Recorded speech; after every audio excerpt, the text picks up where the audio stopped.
The Korean conflict began in June 1950 and lasted until July 1953, when an armistice was signed. The boundary between North and South Korea reverted to the 38th parallel, nearly where it was before the conflict. To this day, a formal peace treaty has never been executed.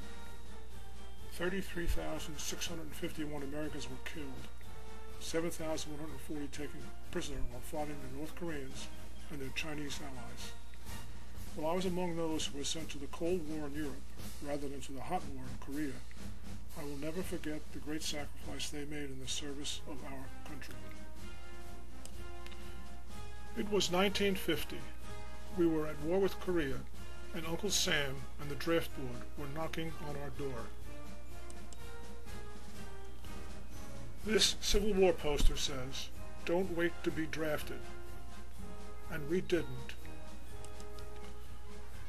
On September 25, 1950, Tommy Mannard and I enlisted in the United States Air Force. We stayed out of the Army, but we had to serve 4 years in the Air Force.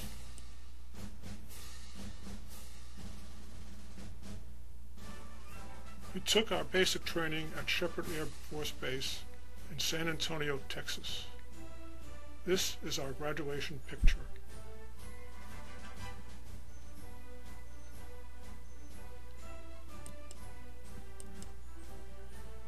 That's me highlighted in the left top row, and Tommy in the right center row. In the center bottom row is our drill sergeant, Jack Tiny Langston.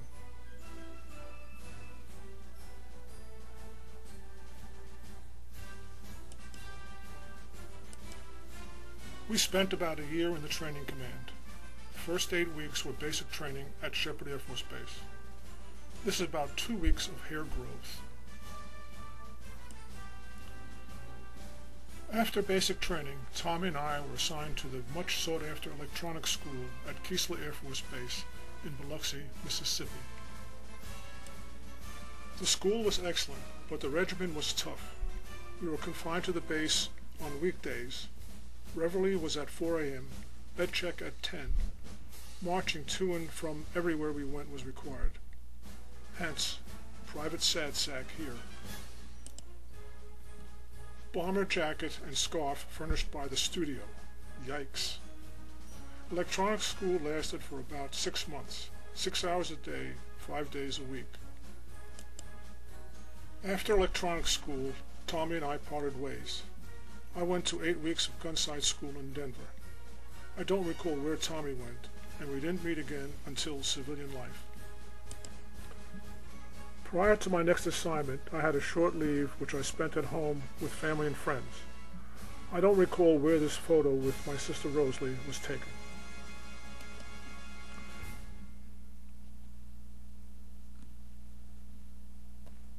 Since I was en route to a base in the South, I spent a day visiting with my longtime friend Billy Stoffel, who was stationed at an Army base in Albany, Georgia. Billy had waited for the draft and got only a 2-year hitch, all in the States, plus some reserve time. He was married with a family by the time I saw him again. I was finally assigned to a real job at the 128th Fighter Bomber Squadron, Alexandria Air Force Base, Alexandria, Louisiana. Lieutenant Colonel Thomas, commanding officer. Here is where I met Carl Zerps. We became close friends and remained so until discharge. Carl was from Charleston, South Carolina. He had this awful Charlestonese accent. It took some getting used to. The 128th was a strange outfit. About half were activated National Guardsmen from Macon, Georgia. Today I guess I would call them rednecks, but back then I thought they were great guys, and they were, once you got to know them. This was the 50s, and Louisiana still had Jim Crow laws. I remember the resentment when the first colored officer, as the Georgia boys called him, was assigned to the 128th. We were preparing to go overseas. The Georgia boys were eligible for deactivation, and so most of them went home and were replaced by regular Air Force guys. Here are Carl, me, Jack Barker, and Tech Sergeant Stan Hart, Armament Section Chief and our boss, shortly before going overseas. You see, the Air Force doesn't necessarily travel by air. The troop ship was awful. The voyage lasted 13 days, although it seemed like more. We had severe weather for 3 days. I had a real bad case of seasickness for 36 hours. Another 24 hours on a worse than third class troop train, and the hellish trip was over. We arrived at Chaumont. If this looks like the tents at Valley Forge in 1776 to you, well, you're pretty close to right. The base was still a work in progress, and the permanent living quarters were still 2 years off. You see, the French allowed us to build a base, but only with French labor, very slow and very poor quality. It was strange to see laborers with their bottles of wine on the job. This was to be our home for the next 2 years. A room with a bath, only they were in separate buildings. 8 men in a tent, complete with potbelly stove. Well, I guess you get the picture of Air Force life at the 494th Fighter Bomber Squadron, Chaumont Air Force Base.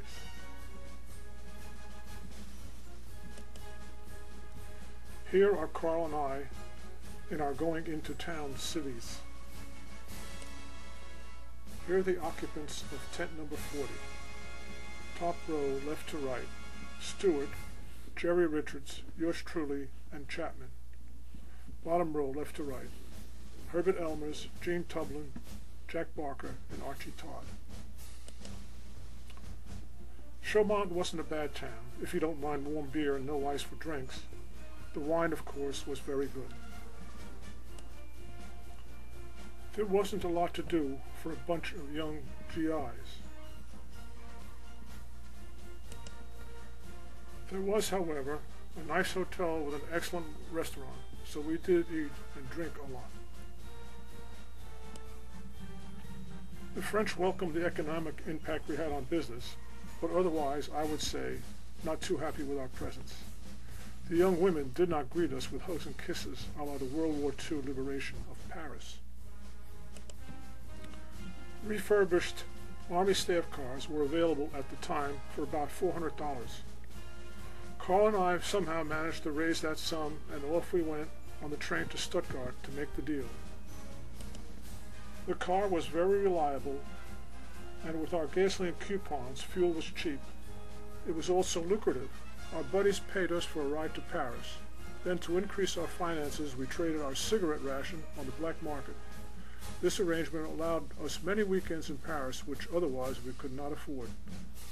That's Carl with the Green Hornet.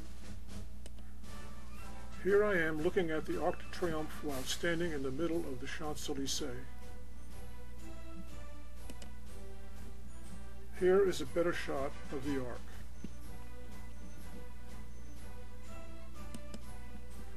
And here we see an American in Paris. Or perhaps the ugly American. A nice view of the Eiffel Tower from the Place de la Concorde. A slightly different view, but with the same poor lighting. This is a front view of the Cathedral of Notre Dame with the Seine River in the foreground. Notice the sinister guy in the cape.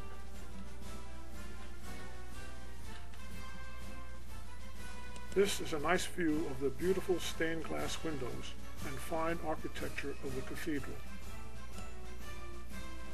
This rear view exposes the flying buttresses, which are integral to the structure.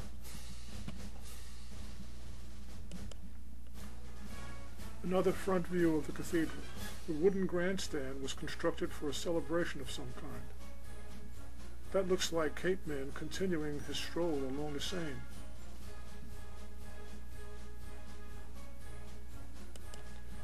Here are two of the many bridges across the Seine.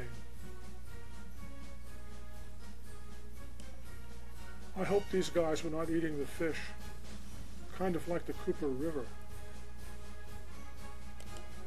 This is a shot of the bookstalls on the right bank of the Seine River. The Louvre looks great, even on this cloudy day.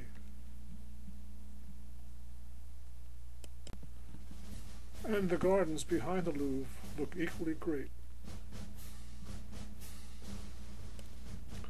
The Montmartre is a favorite place. The beautiful bone-white Sacré-Cœur church is a terrific backdrop for this photo.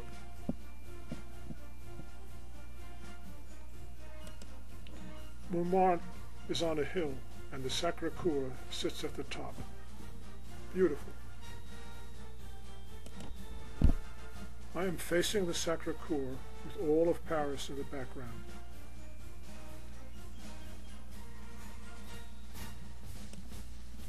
Here is a typical Montmartre street.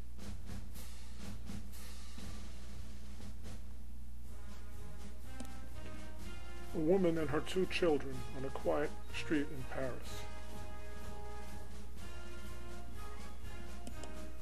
The Café de Flore on the left bank was once frequented by philosophers, artists, and writers.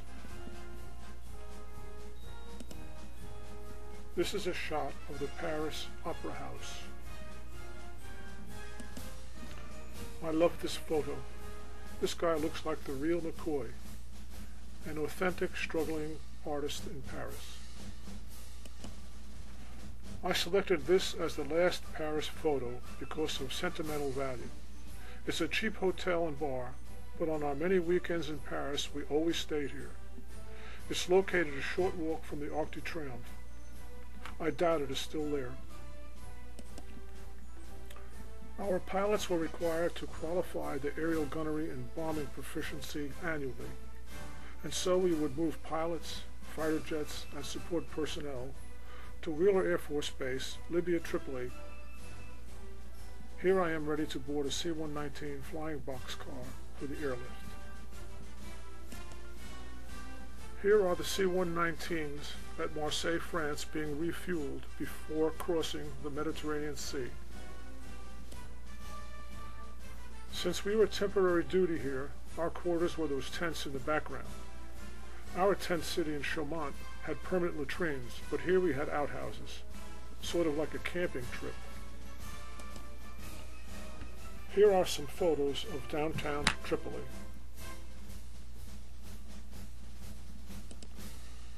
Of course, all of this was before crazy Gaddafi took over.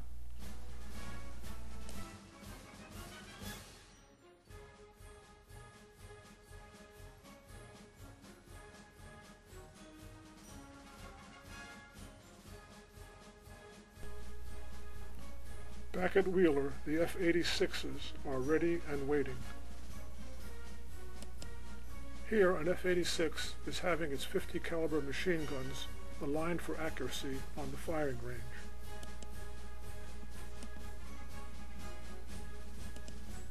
Here, 2 of the jets are taking off, bound for the practice firing zone. One jet will tow a large target banner, like the advertisements over the beach in Ocean City. The other guys then take turns shooting at it. Each pilot's ammo was painted with a different color. The paint leaves a colored mark when it hits the banner. Here scoring is being done by counting the hits of each color. Here is an armament guy reloading for another mission. These guys are ready to drop some napalm on the bombing range. The nasty stuff is in the tanks under each wing. This is the base chapel back home in Chaumont. Our Catholic chaplain organized and served as tour guide for 2 pilgrimages, one to Lourdes and one to Rome. Here is our group on the steps of the Basilica in Lourdes. Our chaplain, in uniform, is in the front row, and to his right is a priest from the cathedral in Chaumont. I am top row leftmost. This is a bird's eye view of the Basilica at Lourdes. Here it is seen from the promenade where a candlelight procession is held each night. And here, a closer look. This is the blessing of the sick seen from the Basilica. This took place each morning.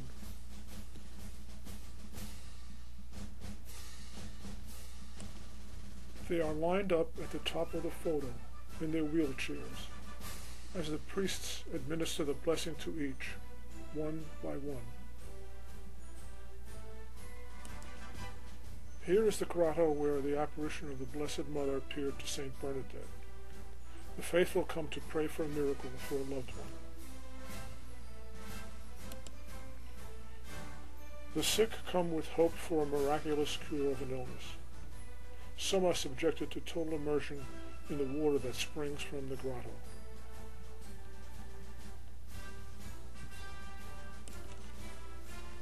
Here they are filling bottles with water from the grotto, possibly to take home to a friend or relative. This is our group doing the Stations of the Cross at Lourdes.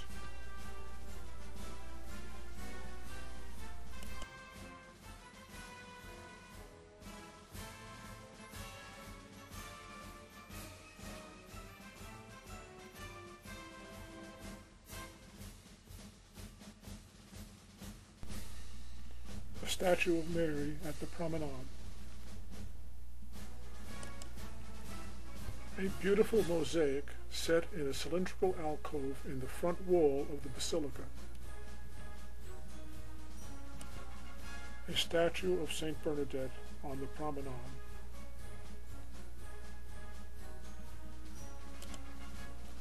Our second trip with the chaplain was to Rome at Christmas. While there we had an audience with Pope Pius XII. The group was all American military. We were instructed to greet the Pope with 3 cheers of hip hip hooray when he entered the room. It was customary, we were told, so we did. Trust me, I am in this group somewhere. Here I am with St. Peter's in the background. We made midnight mass Christmas Eve, but it was at St. Mary Maggiore, not at St. Peter's. Here again, this time in front of the Colosseum. This was made at a restaurant in Rome.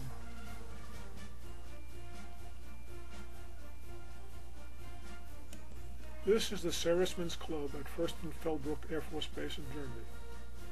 We were here on 2 temporary duty assignments. It was once a German Luftwaffe training base. Compared to Tent City back in Chaumont, it seemed palatial. This is the base chapel. We had the French to thank for our stays at Firsty. Their workmanship at Chaumont was so shoddy that the runways developed cracks and flight operations halted. And so, the 494th moved to Germany while the repairs were done back in Chaumont. This photo is of the PX at Firsty. Very nice. Here I am off base in the village of Fürstenfeldbruck. One of the nice things about Firsty was the close proximity to Munich, which was only a 20-minute train ride away. I don't remember the other fellow's name, but I recall that he was from Brooklyn. We were in Munich, and the wurst was delicious. This is the center of Munich, the Marienplatz, which is now a pedestrian promenade closed to vehicles. The Rathaus, or town hall, still had major bomb damage. Part of the roof was still under repair. It is completely restored today. Here is a close-up of the damage. The left side of the roof under repair, the right side missing. This building was still badly damaged. The Munich train station was destroyed. This is the Hofbrauhaus, the beer hall where Hitler made some of his fascist speeches. Another benefit of our stays at Firsty was that it was close to a military R&R center at Garmisch, Germany. Here GIs had access to very nice hotels at affordable prices. In front of our hotel in Garmisch, the other guy is Leon Rubarzak. That's me, ready for the giant slalom. Yeah, right. Here's Leon on ice skates. First time ever in snow for South Carolinian Carl Zerps. enjoying an evening at a Garmisch Gasthaus with Leon on my right and Carl. Leon and I took a furlough of about 10 days to Switzerland. We stayed at a nice hotel in the Alpine resort of Arosa.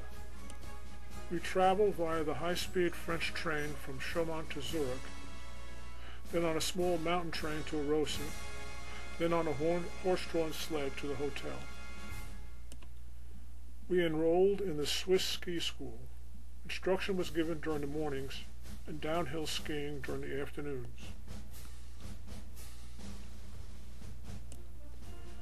An ice sculpture competition was underway while we were at Arosa.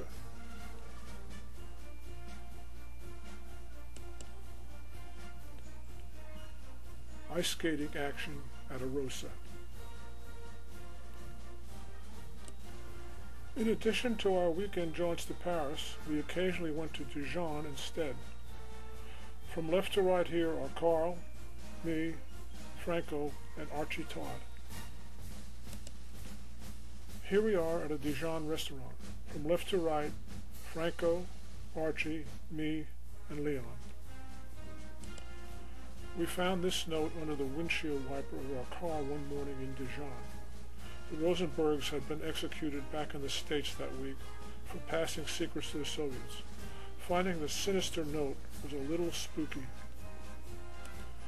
It is now August of 1954, and the Frenchmen had finally finished our new barracks, and so out with the old and in with the new. I guess I lived in the new place for a while, but it was for such a short time I don't remember.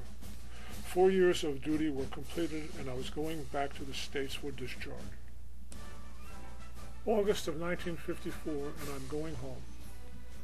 Not on the cruise ship United States in the background, but on the much less luxurious troop ship in the foreground.